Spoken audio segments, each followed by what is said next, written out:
नमस्कार दोस्तों, टीचर भी यूट्यूब चैनल में आपका एक बार फिर से बहुत बहुत स्वागत है। शिक्षक एवं शिक्षा जगत की बड़ी खबर पाने के लिए सबसे पहले चैनल को सब्सक्राइब कर ले और बगल के घंटा बजा दे ताकि आपको सबसे पहले वीडियो प्राप्त हो सके।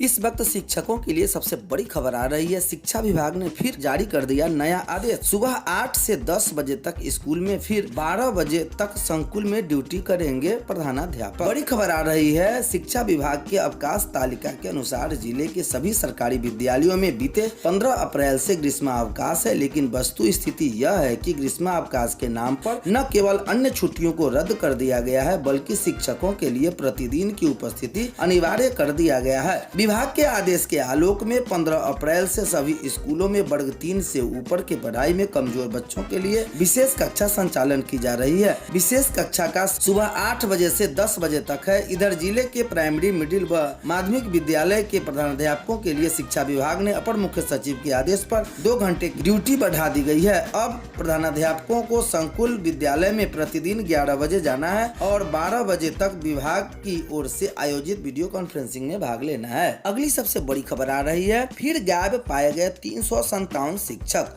राज्य के सरकारी स्कूलों में ग्रीष्मावकाश में चल रहे विशेष कक्षाओं से फिर 357 शिक्षक गायब पाए गए हैं। विशेष कक्षाओं से गायब पाने जाने वाले शिक्षकों की संख्या लगातार बढ़ रही है, जबकि मिशन दक्ष की विशेष कक्षाओं के साथ ही 9वीं एवं 11वीं कक्षा की विशेष कक्षाओं में छात्र छात्राओं की उपस्थिति बढ़ रही है। गर्मी की छुट्टी में सरकारी स्कूलों में मिशन दक्ष में 3री से 8वीं कक्षा के बच्चों की विशेष कक्षाओं के साथ 5वीं, 8वीं, 9वीं एवं 11वीं कक्षा की वार्षिक परीक्षा में फेल एवं उसमें शामिल नहीं होने वाले छात्र छात्राओं की 2 घंटे की विशेष कक्षाएं सरकारी सवेरे 8 बजे से 10 बजे तक लग रही है।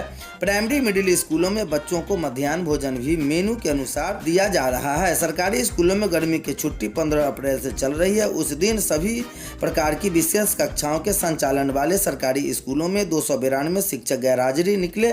ऐसे शिक्षकों की संख्या दूसरे दिन यानी 18 अप्रैल को 300 पार पहुंच गई। यह संख्या उसके अगले दिन बढ़कर 357 पर पहुंच गई है। यह खुलासा शिक्षा विभाग की मॉनिटरिंग सेल की उस दिन की रिपोर्ट में हुआ है। यह रिपोर्ट सोमवार को जारी हुई है। इधर अगली सबसे बड़ी खबर आ रही है। 370 नियोजित शिक्षकों की जाएगी नौकरी। घोषित होंगे फर्जी, जल्द जारी होगा आदेश। यह बड़ी खबर पटना से आ रही है, जहाँ राज्य में तकरीबन 370 नियोजित शिक्षकों की नौकरी जाएगी। दूसरी बार भी शिक्षा विभाग की जाँच कमेटी के समक्ष हाजिर नहीं होने की वजह से इनकी नौकरी जाने वाली है। इससे संबंधित आदेश जल्द ही जारी होने की आसार है।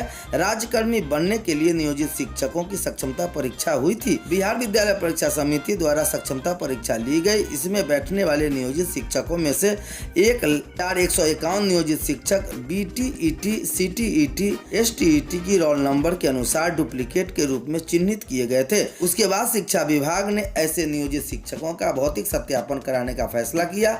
इसके लिए बाजाप्ता कमेटी बनाई गई। फिर भौतिक सत्यापन का शेड्यूल बना। शेड्यूल के हिसाब से डुप्लीकेट के रूप में चिन्हित ऐसे सभी 1,151 नियोजित शिक्षक भौतिक सत्यापन के लिए शिक्षा विभाग के डॉक्टर मदन मोहन झा स्मृति सभागार में तलब किए गए। शेड्यूल के तहत भौतिक सत्यापन का कार्य 7 मार्च से शुरू होकर 22 मार्च तक चला। इसमें संदेह के दायरे में आने वाले दर्जन भर से अधिक नियोजित शिक्षकों के डॉक्यूमेंट भी जब्त किए गए हैं। 1,151 नियोजित शिक्षकों में से 420 नियोजित शिक्षक ऐसे निकले जो भौतिक सत्यापन के लिए जांच कमेटी के समक्ष हाजिर नहीं हुए। ऐसे में ऐसे शिक्षक पूरी तरह से शक के घेरे में आ गए हैं। लेकिन भौतिक सत्यापन में गैरहाजिर 420 नियोजित शिक्षकों पर कार्रवाई के पहले शिक्षा विभाग ने उन्हें एक और मौका देने का निर्णय लिया है। ऐसा निर्णय इसलिए लिया गया है ताकि इन 420 नियोजित शिक्षकों में से असल सर्टिफिकेटधारी शिक्षक अगर किसी खास वजह से पहली बार नहीं आए तो उन्हें देखा जा सकता है। एक और बड़ी खबर आ रही है बंगाल से, जहां बंगाल में 25,753 की नौकरी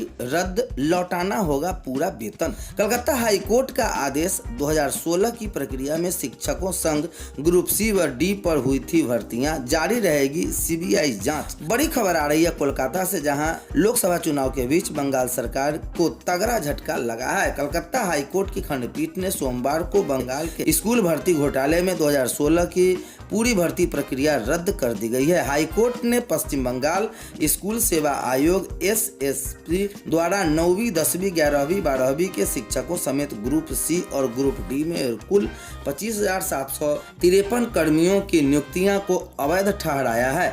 यह नियुक्तियां SSLT राज्य स्तरीय भर्ती परीक्षा के तहत की गई थी। साथ ही इन लोगों का SSC पैनल की समय सीमा समाप्त होने के बाद भी नौकरी मिली। यह 4 सप्ताह के भीतर 12% की दर से ब्याज सहित अपना वेतन लौटाने को कहा गया है। हाईकोर्ट ने जिलाधिकारी को 6 हफ्ते के भीतर इन लोगों से वसूली करने का निर्देश दिया है। 2016 के पैनल में नियुक्त पाने वाले एकमात्र सोमा दास की नौकरी रद्द नहीं की गई है। MDM में गड़बड़ी करने वाले मध्य विद्यालय शिवनगर के HM पर केस। विद्यालय शिक्षा समिति ने HM पर परिवाद दायर कर दिया है। खबर परिहार से आ रही है, जहां जिला कार्यक्रम पदाधिकारी के निर्देश पर MDM में गड़बड़ी को लेकर प्रखंड शिक्षा पदाधिकारी पूनम कुमारी ने मध्य विद्यालय शिवनगर के प्रधानाध्यापक रामनाथ प्रसाद के विरुद्ध बेला थाना में प्राथमिकी दर्ज कराई है। जानकारी के मुताबिक विद्यालय शिक्षा समिति द्वारा प्रधानाध्यापक चौधरी के विरुद्ध परिवार पत्र दायर किया गया था, जिसके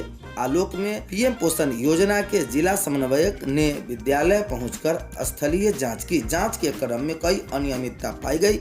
अनियमितता को लेकर जिला कार्यक्रम के विभिन्न पत्रांक के माध्यम से बिंदुवार स्थिति स्पष्ट करने का निर्देश प्रधानाध्यापक को दिया गया, लेकिन प्रधानाध्यापक के द्वारा स्थिति स्पष्ट नहीं की गई। इसको लेकर प्रधानाध्यापक से स्पष्टीकरण भी मांगा गया। बावजूद प्रधानाध्यापक के द्वारा नहीं तो इसका जवाब दिया गया और न ही संबंधित अभिलेख जिला कार्यालय को उपलब्ध कराया गया। पुनः जिला शिक्षा पदाधिकारी के निर्देश पर जिला कार्यक्रम पदाधिकारी ने 15 मार्च को विद्यालय में उपस्थित होकर जाँच की, लेकिन फिर भी प्रधानाध्यापक द्वारा जाँच में सहयोग नहीं किया गया।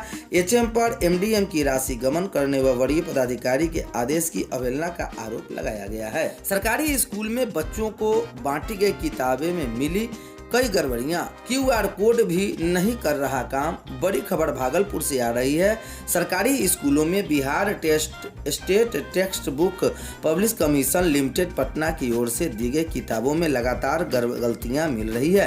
पिछले साल भी राष्ट्रगान में गलतियां मिली थी, वही इस साल भी राष्ट्रगान व किसलय की किताब में अध्ययन वीर कुंवर सिंह में भी गलती की छापी गई है।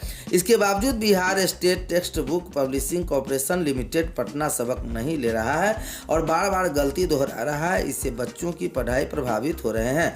दूसरे ओर राज्य के सरकारी स्कूलों में कक्षा 1 से 8 तक के किताबों में QR कोड डाला गया है, ताकि छात्र छात्राएं अध्ययन से संबंधित वीडियो एवं ऑडियो सामग्री को देखें और सुन सके, लेकिन अधिकतर कक्षाओं की किताबों के QR कोड काम नहीं कर रहा है। स्कैन होने के साथ ही दीक्षा पोर्टल पर लिंक आता है, लेकिन लॉगिन करने के बाद कोई भी वीडियो नहीं आता है।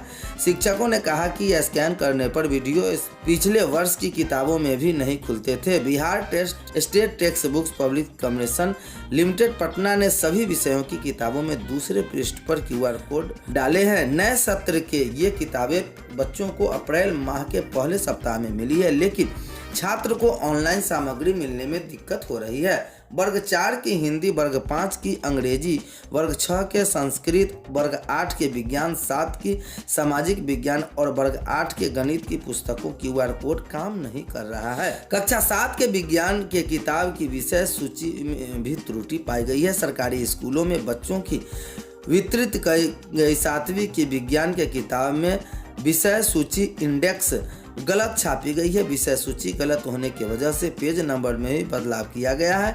विषय सूची में दिए गए पेज नंबर के अनुसार चैप्टर में गलत छापा गया है। पेज नंबर जिस चैप्टर का है नाम है उस जगह पर चैप्टर छापा गया है। कई कक्षा 7 के विज्ञान विषय में चैप्टर 4 के जलवायु और अनुकूलन की जगह चैप्टर 8 गति की एवं समय छापा गया है। 7वीं की हिंदी, 4थी की अंग्रेजी में भी मिली है कई गड़बड़ियां। नगर निगम रंगरा व नवगछिया सहित विभिन्न प्रखंड के स्कूलों में किताबों में गड़बड़ी मिली है। शिक्षकों ने बताया कि 7वीं व 8वीं के हिंदी के साथ ही अंग्रेजी में गड़बड़ी है। चैप्टर 2 में पिछले पैराग्राफ में ओवरलैपिंग, चैप्टर 3 में स्पेलिंग की गलती, कई जगह शब्द प्रिंटिंग है। ओवरलैपिंग व QR कोड सहित किताब की कुछ गलतियां की जानकारी मिली है। Bihar state text book publish corporation limited Patna में पत्र लिखा है। 9वीं व 12वीं की कक्षा की किताब जल्द आने की सूचना मिली है। किताब आते ही वितरण किया जाएगा। DPO SS Mohammad Jamaluddin Mustafa.